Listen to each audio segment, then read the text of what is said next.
ඉඳ උපතේ සිට මරණය දක්වා සම්පකාර ව්‍යාපාරයේ පුද්ගලයා උපදින තැන සම්පකාර ව්‍යාපාරය පුද්ගලයා ගාවට ගිහිල්ලා රුපියල් 500ක් දාලා නිකන් ගිණුමක් කරලා දෙනවා.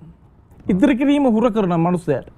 ඉදිරි කිරීම පුංචි කාලේ ඉඳලා හුරු කරලා අධ්‍යාපනය ලබද්දී සිස්සත්ෙන් සහනාධාරයක් දීලා ඊට පස්සේ සාමාන්‍ය පෙළින් අධ්‍යාපනයට උදව් දීලා අත දීලා ඊට පස්සේ උසස් පෙළ යන ශිෂ්‍යයාට උසස් පෙළට දීමනාවක් දීලා විශ්වවිද්‍යාලයේ වරන් ලබන ශිෂ්‍යයාට විශ්වවිද්‍යාලයේ අධ්‍යාපනය ලබාගෙන යන්න උවමනා කරන පරිසරය නිර්මාණය කරලා ආධාර කරලා ඒ පුද්ගලයා සමාජගත කරන්න සම්පකාරිකයෙක් කරන්න හැම මිනිස්සෙක්ම සම්පකාරිකයෙක් නෙමෙයි සංක මහත්තයා.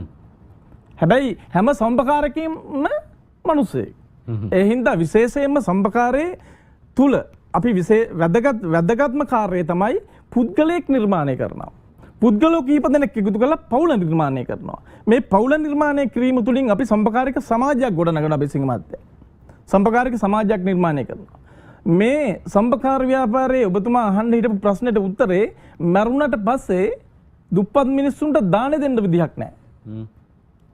දානේ 7 දවසේ දානේ ඒ වගේම 3 මාසේ දානේ පිරිමහන්න විදිහක් නැහැ. අපි ගාවට ආපුවම ග්‍රාමීය බැංකුවට දානේ දෙන්න ණයක් දෙන එකම ව්‍යාපාරය. දාන දෙන්න ණයක් දෙන එකම ව්‍යාපාරය. ඒ විතරකුත් නෙවෙයි පුද්ගල ඔලුගෙඩි දෙකකට ණයක් දෙන එකම ව්‍යාපාරය සංක මහත්තයා. පුද්ගල ඔලුගෙඩි දෙකකට ණයක් දෙන එකම ව්‍යාපාරය කියන්නේ අද බැංකුවකින් ණයක් ගන්න ගියාම ඔප්පුව ඉල්ලනවා. වාහනේ තියපන් කියනවා. අපකාරෝ ඉල්ලනවා. ඒ අපකාරෝ රාජ්‍ය සේවකයෝ වෙන්න ඕනේ අපේ ආචාර්යතුමා. හැබැයි මේ ව්‍යාපාරය තුලේ සමාජිකයෝ දෙන්නයි. ඒකන බැංකුවෙන් සමහර වෙලාවට ඉල්ලන සුදුසුකම් ටික බැලුවම ණයක් ගන්න ඕනේ. ණයක් ගන්න ණය එපා වෙනවා. ඒ වගේම බැංකුවකට ගියාම මම මේ නම කියන්නේ නැතුව කියන්නේ වාණිජ්‍ය බැංකුව වලට ගියාම ඔබතුමා දන්නවා ඇති ඔබතුමා ණය අරගෙන ඇති ඇප්ලිකේෂන් ටික දුන්නාම අර ෆෝරම ටික දුන්නාම ණය එපා වෙනවා. පුරවන්න දන්නේ නැහැ සාමාන්‍ය මිනිස්සු. දුප්පත් ගොවියට ගමේ ඉන්න සාමාන්‍ය මිනිස්සයාට අධ්‍යාපනයේ අඩු මිනිහට ණයක් ගන්න තියෙන එකම තැන අපේ ග්‍රාමීය බැංකු පද්ධතිය. ග්‍රාමීය බැංකු පද්ධතිය මේ ග්‍රාමීය බැංකු පද්ධතිය ඇතුලේ අපි ණයිලුම් පත්‍රේ පුරවල දීලා ඔලුගෙඩි දෙකකට අප දෙකකට ණය දෙනවා අපි. ඔලුගෙඩි දෙකක් කිව්වේ අපකාරයෝ දෙන්න. අපකාරෝ දෙන්නයි. ඒත් සමාජික මිනිස්සු හිතාගෙන ඉන්නවා මෙතන අද වෙද්දි සංක මහත්තයා අහලා තියෙනවද මේ මට අපේ අබේසිංහ මහත්තයා කිව්වා මේක කියන්නත් එපා කියලා. නමුත් මේක කියන්න ඕනේ. අද වෙද්දි ඕනම වාණිජ්‍ය බැංකුවකින් ණයක් ගත්ත මිනිස්සෙක්ගේ දීපල වෙන්දේසි කරලා නැද්ද?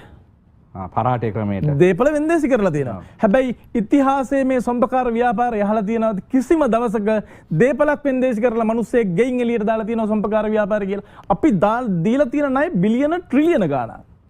පැහැරෙරිනුත් එහෙමමයි. හැබැයි එකම එක මිනිස්සෙක්වත් අපි දීපලක් වෙන්දේසි කරලා ආචාර්යතුමා එළියට දාලා නැහැ. හැබැයි මේ නීති අපි ගාව නැද්ද? 1972 අංක 5 දරන සම්පකාර පනතේ අපිටත් තියෙන ওই පරාටේ නීතිය. අපිටත් පුළුවන් දීපල වෙන්දේසි කරලා මිනිස්සු එළියට ඇදලා දැන් හැබැයි කාටද මේ කරන්නේ? සමාජිකයින්ට. සම්පකාරයක. ඒ වුණාම අපි දැකලා තියෙනවා මහේස්ත්‍රාත් අධිකරණවල සමෝපකාර මම ඒක තමයි කියන්නේ. මේ සල්ලි සංක මහත්තයා මේ සල්ලි සමාජිකයින්ගේ.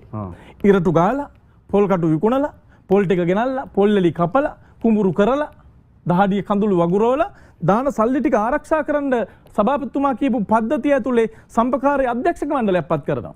මේ අධ්‍යක්ෂක මණ්ඩලයේ වගකීමක් තමයි මේ මිනිස්සුන්ගේ ණයවලට අරමුදල් වලට ආරක්ෂාව දෙන එක.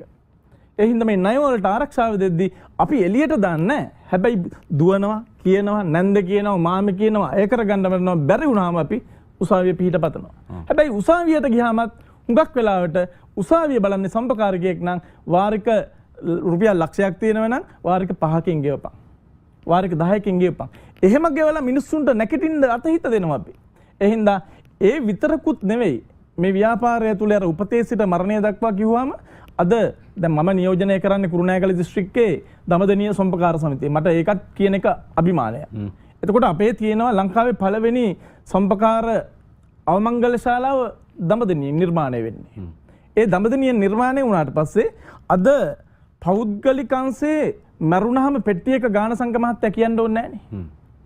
මරුණාම අයපාරක් මැරෙන්න හිතනවා මේකේ ගාන හද්දි ගෙදර මිනිසුන්ට පෙට්ටිය ගාන. මැරලා බැලුවාම ආස හිතෙනවා. මැරලා බැලුවාම ආස හිතෙනවා. ඒ හින්දා අද අවමංගල්‍ය අංශය ගත්තාම අපි තමයි මිල පාලනය කරන්නේ. කෙනෙකුට හිතෙන්න පුළුවන් පෙට්ටිය හොඳ නැහැ, පාට හොඳ නැහැ, මල් ටික හොඳ නැහැ, සර්විස් එක අඩුයි, මුන්ට අඳින්න දන්නේ නැහැ. එහෙම කියන්න පුළුවන්. හැබැයි අද අපි අපේ මල් ශාලාවේ පෙට්ටිය මිල ගණන ස්ථාවර හින්දා පෞද්ගලිකයන්ට උවමනා විදිහට පෙට්ටිය මිල ගණන් වැඩි කරන්න බෑ. පෙට්ටිය මිල ගණන් වැඩි කරන්න බෑ. ගමේ තියෙන ප්‍රාදේශික සීනි කිලෝ එක රුපියල් 205 හින්දා කළුකට මුදලට 206 කරන්න බෑ. අපි ගැන කතා වෙන්නේ නැහැ. අපේ ප්‍රාදේශිකයට කෝප් සිටියට මිනි කෝප් සිටියට ගොඩ වෙන්නේ නැහැ. හැබැයි අපිට ආසාවක් තියෙනවා, අභිමානයක් තියෙනවා. අපි හින්දා තමයි ගමේ තියෙන අනිකුත් පෞද්ගලිකයන් සේවන සැල්වල මිල ඉහළට යන්නේ නැත්තේ. යාන්ත්‍රණයේ මිල පාලනය කරන්නේ අපි. ඒ හින්දා අපිට අභිමානයක් තියෙනවා සම්පකාර ව්‍යාපාරිත් එක්කන් ඉස්සරහට යද්දී.